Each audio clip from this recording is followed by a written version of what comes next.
Aujourd'hui, je vous emmène à Futami-koe, dans la ville de Ise, dans la préfecture de Mie, à l'est de la région du Kansai, au Japon.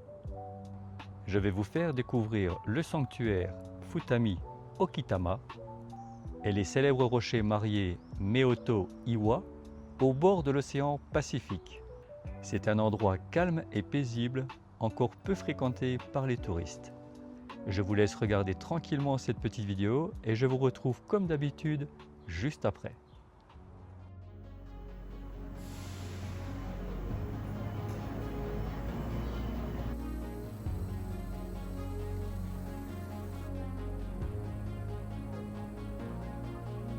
Depuis Kyoto, comptez environ 3 heures de train selon l'itinéraire et les horaires que vous choisirez.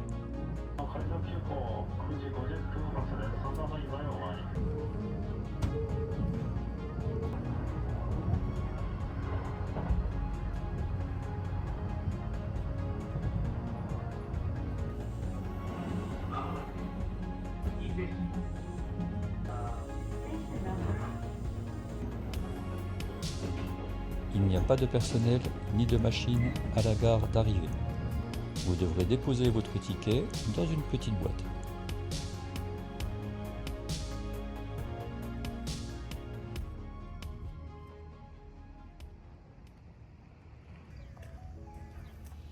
Nous sommes ici et nous allons nous rendre jusqu'au bord de l'océan.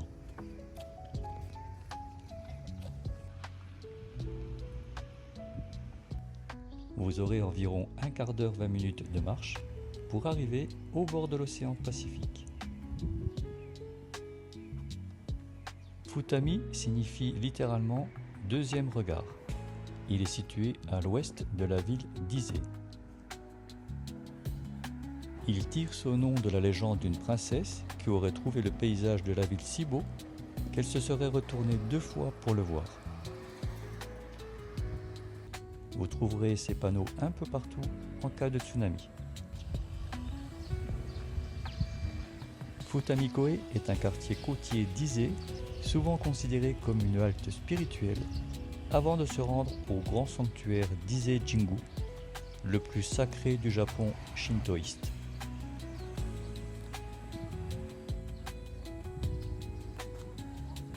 Les pèlerins d'autrefois venaient ici pour se purifier de la mer face au soleil levant avant de se rendre au sanctuaire.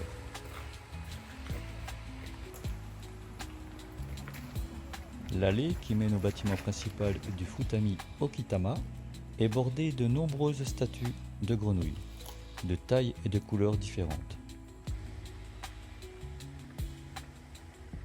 Elles sont les messagers de l'une des divinités Kami, consacrées au sanctuaire, et apportent la bonne fortune à celle ou celui qui les asperge d'eau.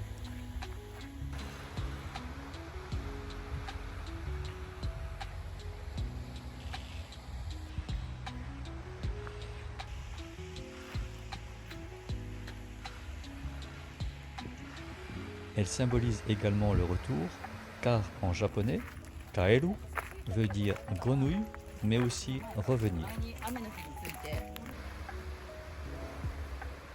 Et voici Meoto Iwa, qui signifie littéralement les rochers mariés. La légende raconte que ces rochers représentent les 2 divinités créatrices du Japon, Izanagi et Izanami.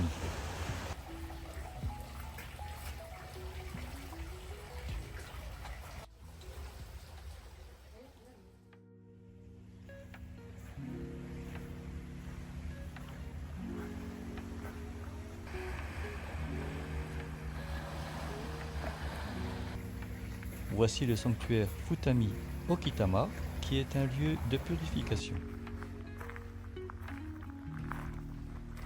Depuis les temps anciens, l'ordre de visiter Ise était de purifier le corps et l'esprit sur la plage de Tateshi, où vous pouvez voir Meoto Iwa, puis de visiter Keku et Neiku.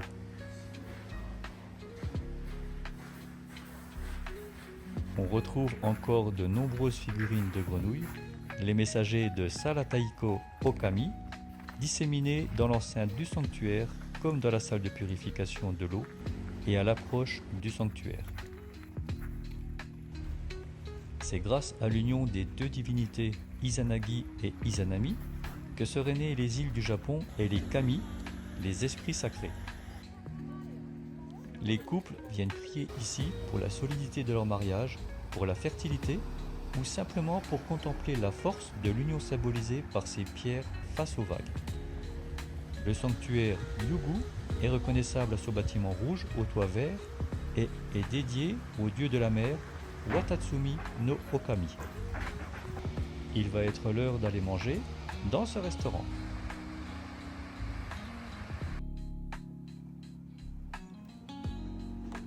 Vous trouverez essentiellement au menu de ce restaurant des produits frais de l'océan.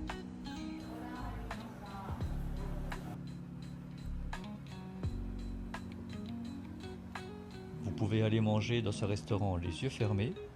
Les repas sont de très bonne qualité et vous aurez une vue magnifique sur l'océan.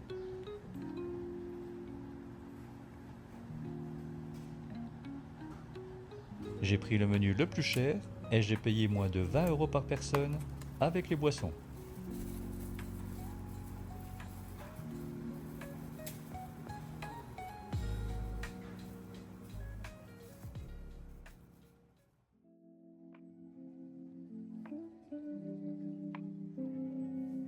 Après le repas, vous pourrez visiter la galerie marchande où se trouve le restaurant.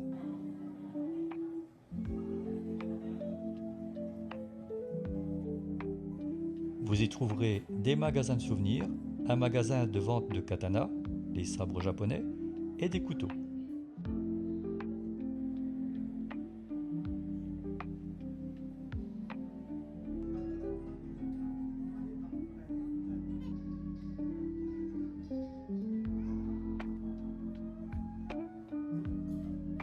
Vous trouverez également des magasins de vente de produits locaux et même un aquarium que je ne suis pas allé visiter.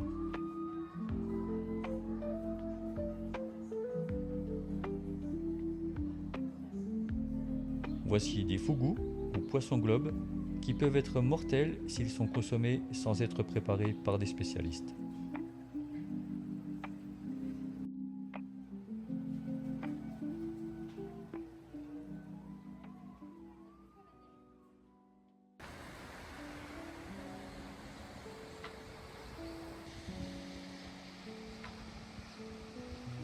Dans le sanctuaire Ryugu a lieu chaque année un festival appelé Goju-Usei, le 5 mai, pour commémorer la catastrophe du tsunami et prier pour la sécurité maritime.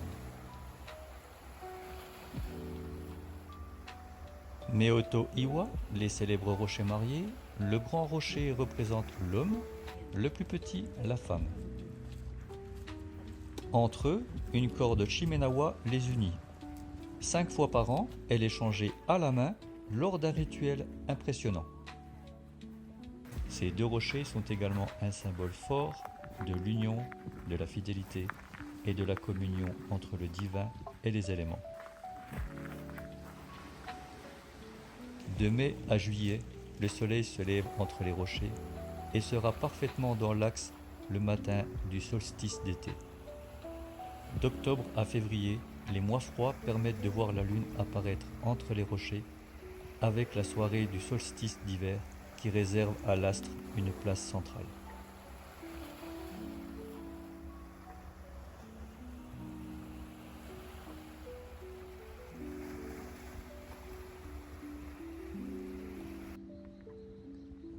Futami, ce n'est pas que les rochers. C'est aussi un petit port traditionnel, des ruelles paisibles, des hôtels ryokans en bois et de nombreux sanctuaires secondaires.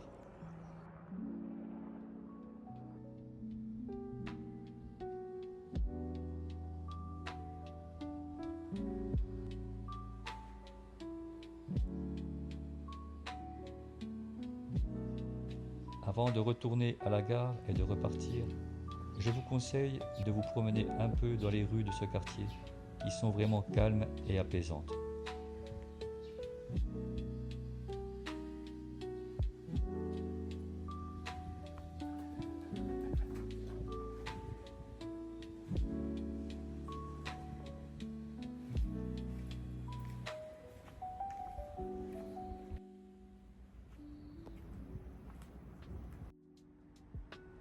N'oubliez pas de prendre ce ticket en entrant dans le train. Vous devrez payer en sortant de la gare d'arrivée.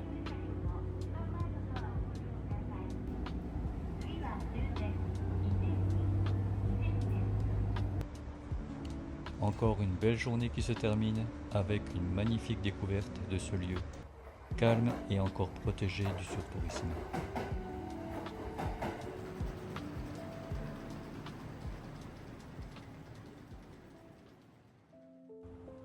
Voilà, cette vidéo est maintenant terminée. Merci d'avoir regardé et d'avoir voyagé avec moi jusqu'à Futamikoe. Je vais vous emmener encore dans beaucoup d'autres endroits magnifiques dans ce merveilleux pays. Je vous conseille vraiment de visiter cet endroit si vous allez au Japon. Et surtout, n'arrêtez jamais de voyager tant que vous le pouvez. Matane!